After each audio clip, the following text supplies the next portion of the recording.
If I could ask the panel for the Art and Communication panel, which will be going over impact approaches with Eli Batista del Corto, Director of Grants and Operations Management at Alapata Collaborative CDC, Dr. Nelson Vargas Diaz, Department of Global and Social Cultural Studies, Nadej Green, founder and lead researcher at Black Miami-Dade, and Kechi Okpala, I'm sorry if I said that wrong, Kechi, marketing liaison at the historic Virginia Key Beach Park Trust.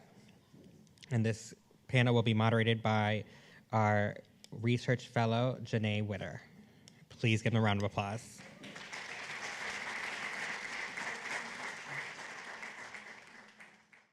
Hello, everyone. Is this working? Are we good? Okay. I think we're good. I mean, it's kind of working, right? I mean, you guys can hear me? Okay. I first want to thank you guys for taking the time out of your day to come speak to us about the importance of art and humanities and social sciences and their approaches to the space that we're in. And thank you all for being here, listening to this. So I want to jump right in. It's regularly put forth that science informs art, humanities, and the social sciences, but to what degree do you believe art, social sciences, and humanities inform science and helps communicate the climate crisis while also impacting memory and narratives? Anyone? Okay, throw it to Nadej, because, you know, you are a resident expert of historians, so yes. I got volunteered to go first. Tributed. Or voluntold. Tributed. You know, I think, especially here in Miami, a lot of folks who work in Miami work here from a geographical space, but are not from here. And so we have to be honest about what we don't know, right? And so science, of course, you know, you have the research and what you're working on, but also understanding the place that you're working in is incredibly important. And so even when I think about hurricanes, for example, I am a storyteller, I am a writer, but I am also someone who does a lot of cultural organizing. By day, I'm the director of community research and storytelling at Community Justice Project, in addition to the work that I do at Black Miami-Dade. And some of the people you saw up here earlier are some of our clients, like Miami Workers Center, because it's a movement law firm. And people are like, well, you work for a law firm, why do you guys do art?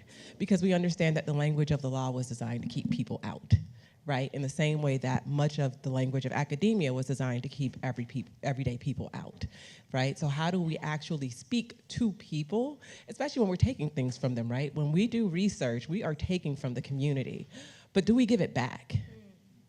And so that is the lens in which I approach like my work. Even when we think about hurricanes in Miami, every time I think about a hurricane in Miami, I think about our frontline workers. When we think about climate and resilience, it is economic justice, right? This is a low-wage city that relies on hospitality.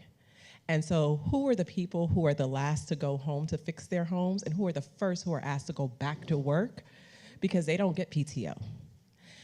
But to understand that, you have to understand Miami's history as well. In 1926, when the big hurricane hit Miami, locals called it the Big Blow, Miami Beach was disseminated, destroyed, decimated, right?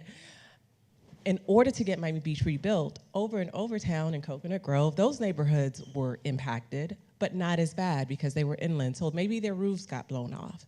Maybe there were some broken windows, but their neighborhoods were not flattened. The City of Miami and Miami-Dade County Commission ordered a Negro conscription, which meant that every able-bodied Black male that they could get their hands on had to go rebuild Miami Beach against their will. That is the history of the place that we are building from a climate lens, right? So even when I think about hurricane response, who are those people today who are forced, right, through their labor to rebuild this space, even though we're not a sanctuary city, but it is undocumented immigrants who tend to rebuild when we break down, right? So like that history, that narrative, the storytelling around the place that we're in is just as important as whatever comes down from the scientists. Thank you.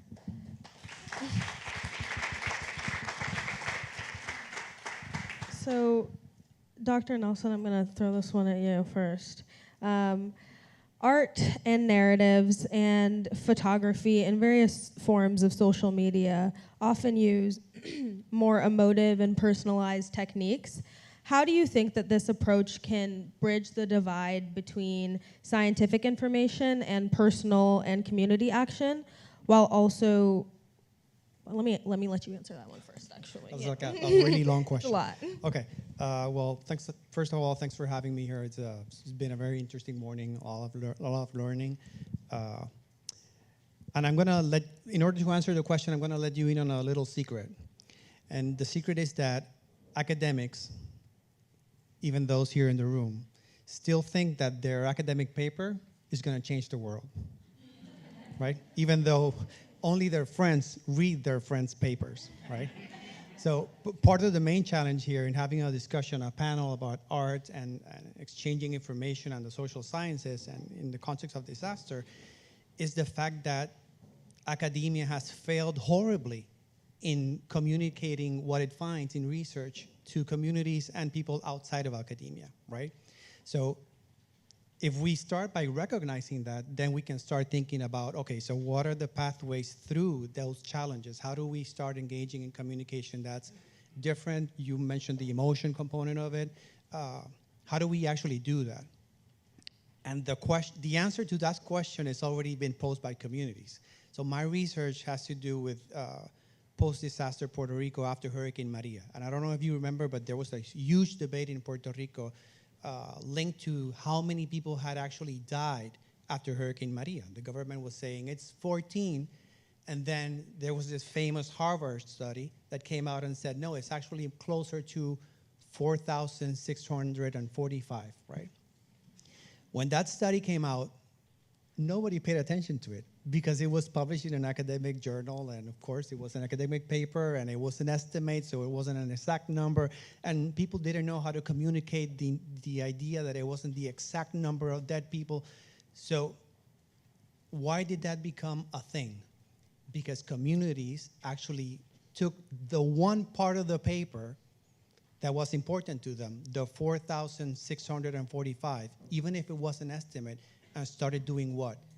Artistically recreating that number, painting graffiti on walls, making T-shirts, making viral videos, and that is probably the best known study that to come out of the Hurricane Maria in Puerto Rico, only because people found a different way of consuming it that was not linked to traditional academic means, the academic journal. It was linked to the emotional component, how we share information in a different way, right?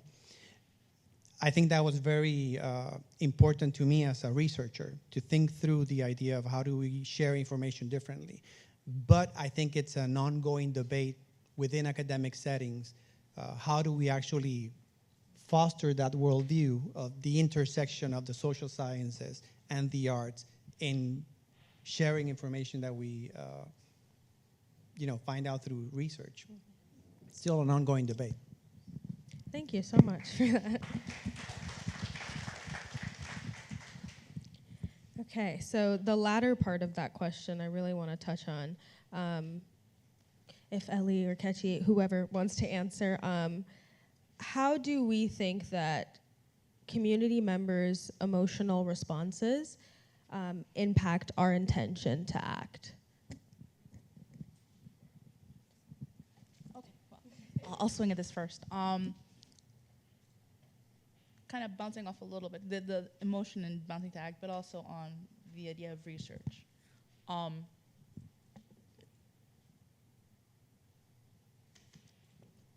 Previous panel mentioned, if we don't tell our story, someone else comes over and says, well, those people were never here. Here's the real story. So it's the emotional tie, for example, to neighborhoods, to connect and save those stories and share with those who have come and are part of our community now, to maintain and keep those stories. Why am I killing the stories? Because those emotional ties to our history, to a place, to a site. That was also kind of when we started working with Commons for Justice. The great opportunity to partner with faculty, to share our stories in our sessions, with the other communities to share the stories, see where we're similar and where we share the struggles. But then you're like, okay, but we're sharing it here. You know, how do we get that action within our own communities who, you know, for those who've participated with the Commons, have been disheartened, have been disinvested in, have felt in certain situations, you know, people come by for the photo op, they take the pretty picture and then they leave. How do you get that spark back in your community? And it is through that connection sometimes I felt with art. You know, Puerto Rico was able to do it through the number. You know, with us, we did it through a documentary. It started as just a collection of oral history. Knowing that in other communities like Overtown, Little Haiti, Coconut Grove, you know, our borders, we know the neighborhood for years have known what the borders are. But the city designates what the borders are. And those have been changed, shifted, and sometimes without telling community members. All of a sudden it's like, oh, this is, you know, part of Alapata. Well, now it's not that's not part of Alapata anymore. Or that's part of Overtown. And all of a sudden it's been switched, you know, cut out for a little piece of Brickell or the Grove. So for us, the ability to be able to collect oral histories, for example, in Alapata, for different diasporas that have made a home within Alapata through the years. The First Nations, the original settlers, Mr. Wagner, who moved to Alapata because he married a Gullah Geechee woman, and that marriage was illegal in South Carolina. So they moved down to Alapata, well, what became Alapata. Then, of course, Black community, railroads, the Dominican diaspora, the Central American diaspora, but people, you know, a lot of people don't know that history of that neighborhood. They know Alapata as a bad neighborhood. It had the history of just not being a great place to be. And it wasn't until all of a sudden, oh, that's West Wynwood. We're not West Wynwood. So it became imperative for us to preserve our stories and give those residents, you know, preserve the history before those residents were gentrified out or, you know, semi-gentrified out or rent allowed, because there used to be a lot of homeowners, now there's a lot of renters. So art has provided the opportunity to share the history and get people excited and interested, at least within Alapata, to join community boards, to, you know, go to the community drives, do voter registration, go to City Hall. Through these efforts through Commons for Justice, we had incredible success. We did a documentary. We had a program to train the next generation of civic leaders. We have a graduate right here who's now part of our staff and doing incredible work within our community. We had business owners who at no point had, you know, why am I gonna go to City Hall?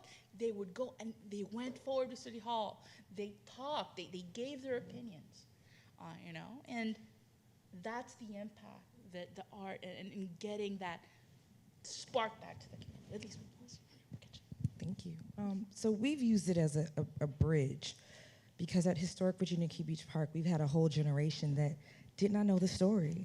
They didn't know that Virginia Key Beach Park was the place that only people of color could come to. You couldn't go to Hollover. You couldn't go to Hollywood Beach, and connecting those communities like Coconut Grove, like Overtown, like Alapata, that was the meeting point or meeting place.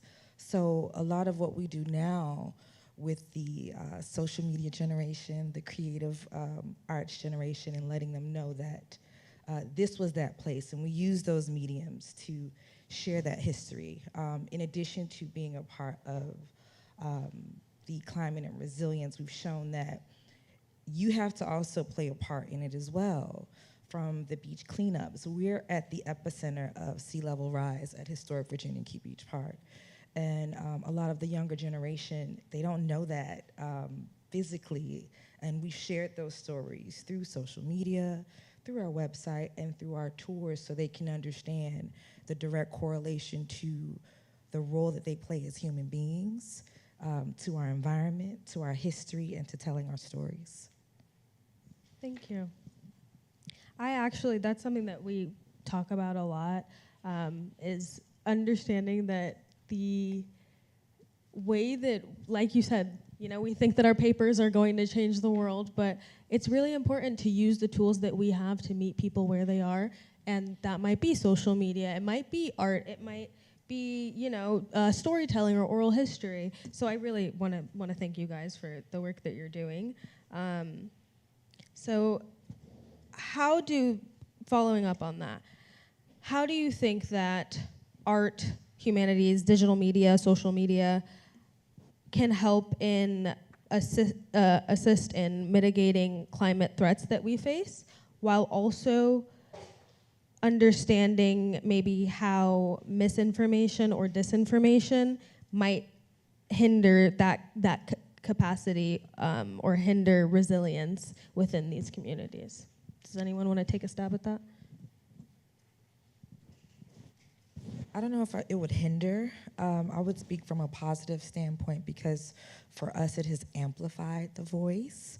We've participated in a digital archive with FIU that had shared the photos, the oral histories, that has been our saving grace in amplifying our voice nationally and internationally, being able to, being used and referenced in other documentaries.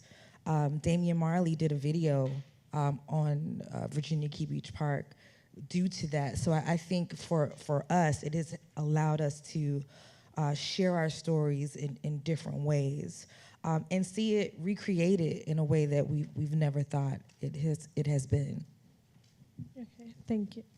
Does anybody? I was just your answer and your question made me think about when we talk about the arts and the social sciences and disaster and communication and communities, we tend to think about the truth-telling capacity of art. We use art to tell a truth, right? But we also need to kind of step back for a minute and think critically about that in terms of the moment that we're in, because whenever you were mentioning life story, and then I'm thinking deep fake video, and you mentioned photographs, and then I thought Photoshop manipulation, and then somebody mentioned it, and I'm thinking AI images created, and I'm thinking to myself, those same images could be used by people who want to hide. We're using the image and the arts to tell a truth, but those same images and techniques can be used by others to kind of hide what's going on in communities post-disaster, right? Just like you hide a number of dead people, you can manipulate an image to hide water that you never distributed, for example. So it's a challenging thing to think through, and academia is going to urgently need to find a way to train itself to navigate that contradiction, right? For us, it's social media is good. It's a great way to amplify a message, the stuff that we're doing and everything else. But it's also been more of a conversation starter for in-person within our community. Because in a community like Alapata, our neighborhood, it's still very much, you'll get further getting to know someone in person, gathering a group of people. You'll have way more interactions and feedback because of that concern. Believe it or not, the most popular social media app in Alapata is not Insta, it's not Facebook, or it's WhatsApp. Because it's used by all the uncles and aunties, all the grandmas and grandpas, okay? Like, they may not be able to operate, a fax or know how to download an app, but they will, something happens, they have WhatsApp. And not just you, but 3/4 of your family will know, and so will the neighborhood. So in that, it's been useful in the sense of starting, sparking a talk, but we've been able to get it to, okay, that's a talking point, great. Let's meet in a community and talk about what the issue is. Mm-hmm. Is face-to-face, is it from housing to what the future of a site in the neighborhood is, to, history to what is going on in the city, or what would we like to see in future be done with, for example, our public library. That's what we've seen it leverage best, because, again, it does amplify messages, but within, for example, our neighborhood, we felt it still brings that in person. And especially with Commons for Justice, we had, I think, much, not just enjoyable, but great conversations, great exchanges, great tellings of what was happening within our neighborhoods, what projects we were working on, all the great stuff, and then take that back to our community. And we saw also the great impact, with the faculty members who participated and went out to visit us, would take the tours.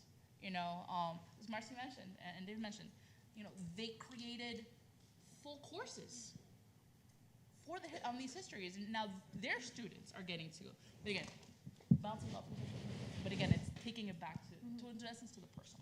And I also think, to your point on truth telling, there will always be a counter to that, right? There will always be a movement counter to truth telling. That has always been the case in the history of this country, in the world.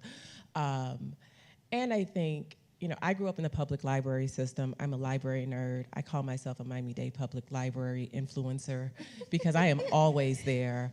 And I still know my childhood librarian. She's at the Opelika branch now, but she used to be at the Little River branch. But I do think mass education is vital, right? And there is a reason why our places of education are under attack. There is a reason why book bannings are on the rise. But I think, again, being a student of history, there was a point in Miami-Dade County where they wanted to ban Three Little Pigs in the 1960s in school because the printing of that Three Little Pigs, one of the pigs was darker. And it became like, oh, they want to integrate. Like, they want our black kids to be with their pink kids, like literally. So there was a move to ban Three Little Pigs in Miami-Dade because one of the pink pigs was brown. Right? And so, but the reason why that has always been the case, right? Because we understand what happens when people have information. We understand what happens, right, when we democratize information, because the idea of hoarding knowledge and hoarding power is very much rooted in white supremacy. And in order to free ourselves from this idea that only a certain amount of people should have this information, and many of us come from people who understand, right? From the freedom schools of the 1960s to indigenous knowledge. I am also a daughter of Haitians, the Haitian Revolution, to our Caribbean foreparents. Like, many of us, right, come from folks who understand that we can't do this alone, and we can't do this if only a few of us can enroll at FIU. Like, in order for people to have the information, they need to be able to get it. They need to be able to reach it. So how do you give it to them, right? Because it's theirs. Like, if you did a survey or if you did a study, right, and you surveyed about 50, 60 people in Liberty City, and you never went back to present that information to them, you robbed them. If you did a documentary and it went on to Sundance and all these beautiful screenings, but you never screened it in the neighborhood where you videotaped the people, and then they never have access to it because it went behind a paywall, you stole from them. If you have an archive and you have asked people to give you their family's heirlooms, and then when they come to you to access those heirlooms, they are told that they have to wait 3 months because it's off-site, and then no one else responds, and then just disappears in the email listserv because you don't have time to respond to the public who you took things from, you stole from them. And so it's an invitation not to steal from people. It is an invitation to give to people back their things. This knowledge is not yours. And if we're honest about doing this work in Miami-Dade or wherever the work goes, right, because this work is global, then we have to stop stealing. Absolutely. Thank you so much. That was so well put. I saw you taking some notes. Do you have anything else you'd like to After add? stop stealing, no. I know, I feel like that was it. Take a question. Well, if that, I feel like it's hard to follow that up. But I think we should sit with that and really let that resonate. So does anyone have any questions that they would like to ask? David has the mic. He can come around and... Nobody?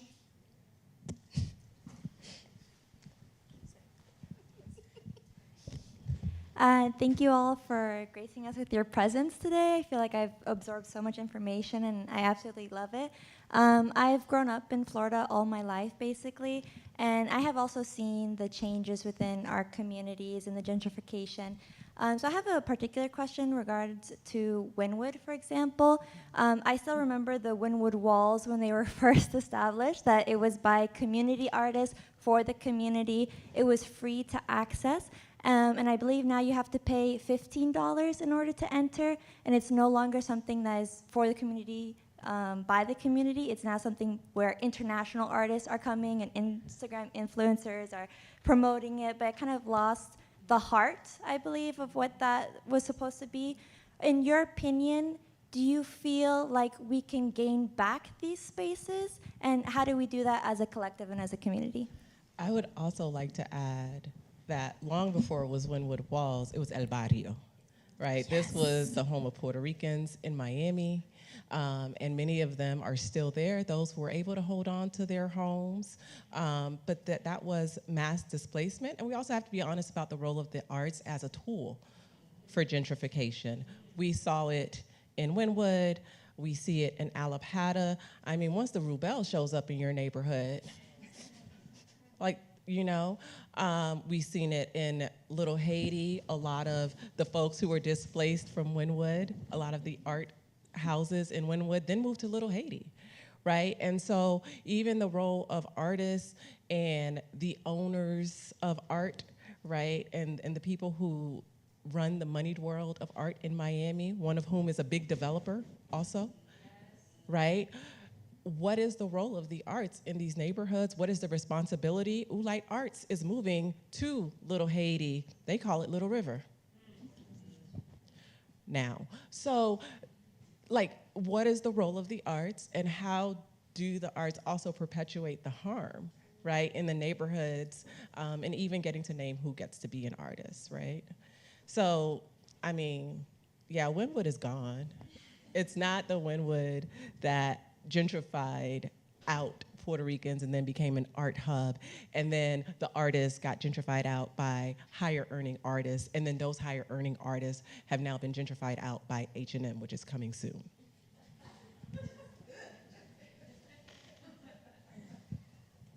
Do you want to? No, I think she recapped it very well. Yes.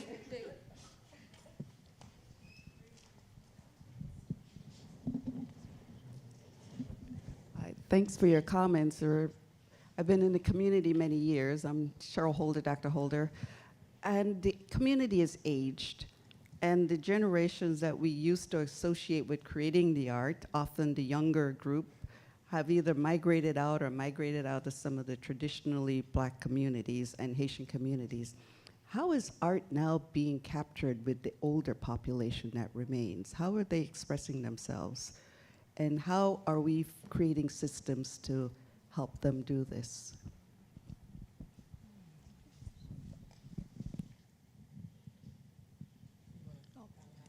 I'll give a little bit, or at least within Alapata. I mean, the term, of course, you know, it's brain drain, or, you know, youth flight, if you would say. The community has been facing that for years. And it's not that they don't want to stay, it's they can't afford to stay. I think a lot of the efforts, I guess, intergenerational is important. Within our organization, we've actually started a lot of work with seniors. We have a lot of senior housing facilities within Alapata. And we've actually been doing a lot of art through our community engagement and sharing to preserve and then share with other generations, because, you know, it's being lost. 5 minutes. So I guess, like, for within our community, a lot of intergenerational sharing that is becoming a much bigger part of what we're doing because of situations like that, of that knowledge, of that creativity being lost. We're trying to preserve and share as much as we can. I think funding, Sandra mentioned it earlier, that we need to put our money where our mouths are. And the people who have money need to come up off some of that money, because we have so many elders in our community who are artists and who have a lot of institutional memory, right? But I also don't believe in making people work for free. We want to bring elders in to be speakers, right? On fixed income, you want them to give you all their history about Coconut Grove for free 99. But when you go somewhere, you get an honorarium. Where are their honorariums? Right? Because that is expertise. We have legendary quilt makers in our community in Goulds, in South Dade, right? Doing beautiful things in the senior center. They could be leading entire art workshops, right? But they're not the ones who we go to.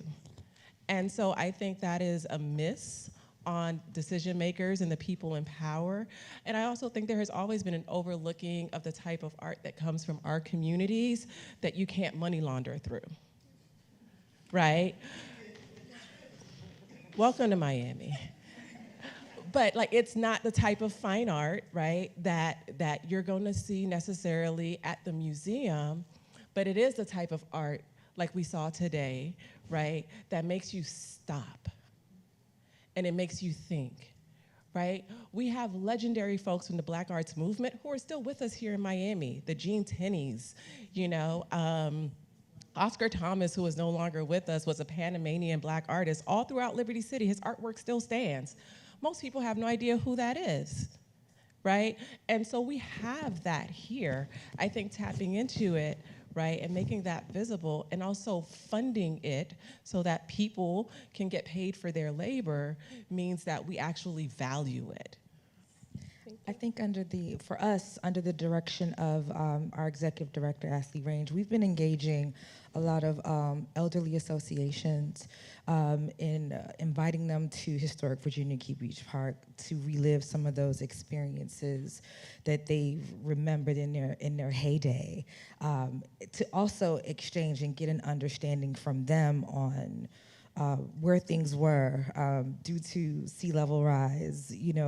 We know or learned about things that we didn't know was there before, or that isn't there now, or just different stories being told. So we like to engage them and go out to them as well to show them that, hey, we're still here. And Gene Tenney, Denny Zulu, he has been an advocate of historic Virginia Key Beach Park, and with his sculptures and his art on some of our historic buildings and spaces, and just making sure that he's still connected and folks can still connect with him when they come to historic Virginia Key Beach Park. So those are some of the things that we do. And we're open to collaborations with different agencies and organizations. We've have on other levels as well, to just make sure that that information gets passed down so that those messages can still be maintained. Thank you. Thank you all so much.